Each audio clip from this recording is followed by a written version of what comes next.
Dear learners, మనం ఇంగ్లీష్లో మాట్లాడేటప్పుడు ఎక్కువ సందర్భాల్లో ప్రిపోజిషన్స్ యూజ్ చేసేటప్పుడు మిస్టేక్ చేస్తూ ఉంటాం.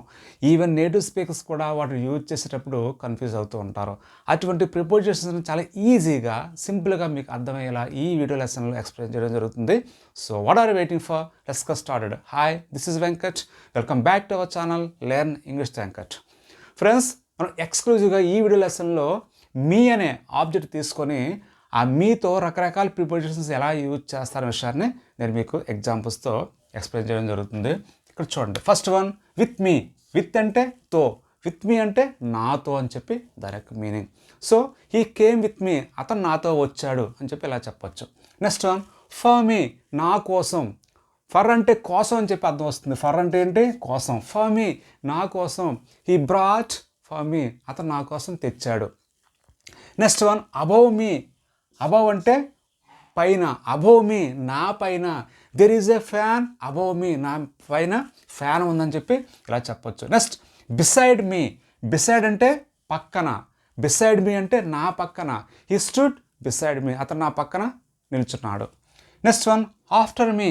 చూడండి, ఆఫ్టర్ మీ. ఆఫ్టర్ అంటే తర్వాత. There is no one after me, నా తర్వాత ఎవరో లేరని చెప్పి ఇలా ఈజీగా చెప్పొచ్చు మనం. Next one, from me. చూడండి, ఫ్రమ్ అంటే ఏంటి? నుండి. ఫ్రమ్ మీ, నా నుండి. What do you want from me, నా నుంచి నువ్వేం కోరుకుంటున్నావు అని చెప్పి ఇలా అడగవచ్చు. Next, about me. అబౌట్ అంటే గురించి. అబౌట్ మీ అంటే నా గురించి. What do you know about me, నా గురించి నీకేం తెలుసు, ఇలా చెప్పొచ్చు. నెక్స్ట్, అరౌండ్ మీ, నా చుట్టూ.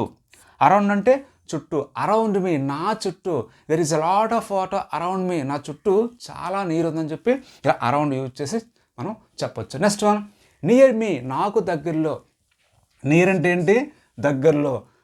There is a phone near మీ, నాకు దగ్గరలో ఫోన్ ఉందని చెప్పి ఇలా చెప్పాలి. నెక్స్ట్, బికాజ్ ఆఫ్ మీ, నా వల్ల. బికాజ్ ఆఫ్ అంటే వలన, అంటే ఒక కారణం చెప్పేటప్పుడు బికాజ్ ఆఫ్ మీ, నా వలన.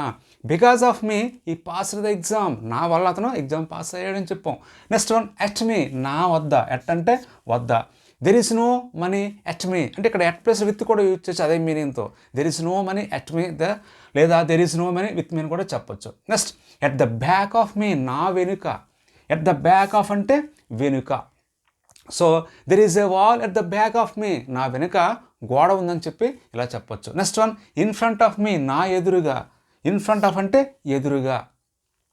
There is a tree in front of me, నా ఎదురుగా చెట్టు ఉందని చెప్పి ఇలా చెప్పొచ్చు. Next one, between you and me. చూడండి, బిట్వీన్ అంటే మధ్య. బిట్వీన్ వచ్చేటప్పుడు సాధారణంగా మనం అండ్ యూజ్ చేస్తూ ఉంటాం. బిట్వీన్ యూ అండ్ మీ, నీకు నాకు మధ్య.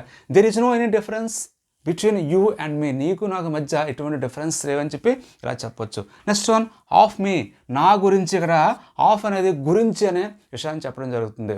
హ్యావ్ హీర్డ్ ఆఫ్ మీ, నువ్వు నా గురించి విన్నావా అని చెప్పి ఇలా అనొచ్చు.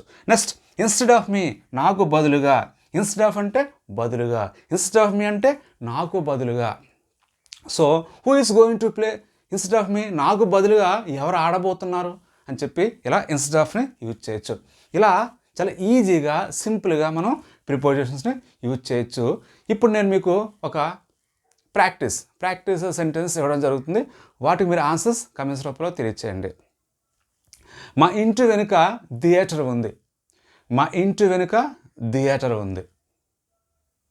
మా ఇంటి ముందు మామిడి చెట్టు ఉంది. మా ఇంటి ముందు మామిడి చెట్టు ఉంది. ఫస్ట్ వన్, మా ఇంటి వెనక థియేటర్ ఉంది. సెకండ్ వన్, మా ఇంటి ముందు మామిడి చెట్టు ఉంది. ఈ రెండింటికి మీరు ఆన్సర్స్ కమెంట్స్ రూపంలో తెలియచేయండి.